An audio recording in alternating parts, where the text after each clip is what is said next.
saya Putri dari kelas 9A. Kali ini saya akan menjelaskan materi penginjilan. Anugerah. Surga atau hidup kekal adalah anugerah Allah. Tertulis pada ayat Roma 6 ayat 23b yang berkata, sebab upah dosa ialah maut, tetapi karunia Allah ialah hidup yang kekal dalam Kristus Yesus Tuhan kita. Surga tidak didapat karena usaha atau upah. Tertulis pada Efesus 2 ayat 8-9 yang berkata, sebab karena kasih karunia kamu diselamatkan oleh iman, itu bukan hasil usahamu, tetapi pemberian Allah. Itu bukan hasil pekerjaanmu. Jangan ada orang yang memegahkan diri. Ilustrasi hadiah. Surga itu hadiah atau gratis. Tidak dapat karena usaha ataupun upah. Meskipun hadiah, namun tidak semua orang dapat memperolehnya. Ya, semua manusia telah berbuat dosa termasuk kita. Menurut kalian, apa itu dosa? Melanggar hukum Allah seperti membunuh, menzinah, kemarahan, tipu daya, pikiran kotor, bahkan tidak peduli terhadap Allah itu termasuk dosa. Ilustrasi dosa 3 sehari. Seandainya kita melakukan 3 dosa sehari, maka dalam setahun lebih dari 1000 dosa. Dan jika kita hidup selama 80 tahun, sama dengan 80.000 dosa.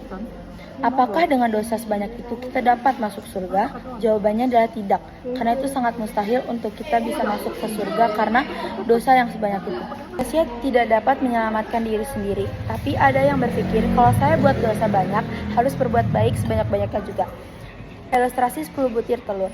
Jika kita membuat telur dadar dan 9 telur itu baik, sedangkan 1 telur busuk, apakah itu layak untuk disajikan? Tentu saja tidak.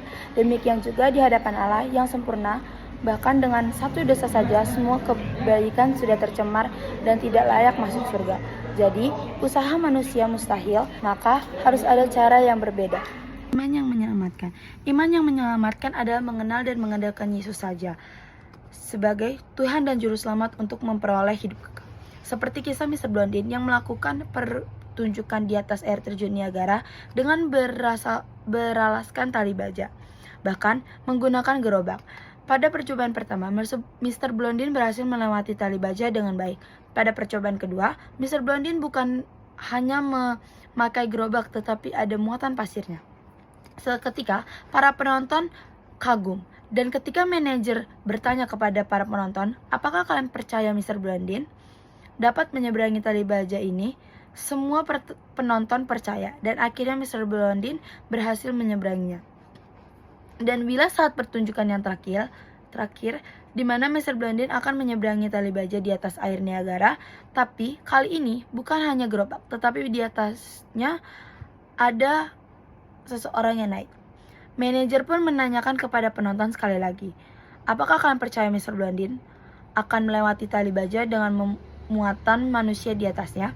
Semua penonton percaya, tetapi ketika manajer meminta dari mereka untuk mewakili naik di atas gerobak, mereka malah takut. Akhirnya, keputusan sementara pertunjukan tidak akan diadakan karena ada yang mau naik di atasnya. Penonton kecewa, namun beberapa detik kemudian ada seorang anak kecil berteriak, minggir, minggir, saya mau lewat. Dan seketika sampainya anak itu langsung loncat menaiki gerobak tersebut.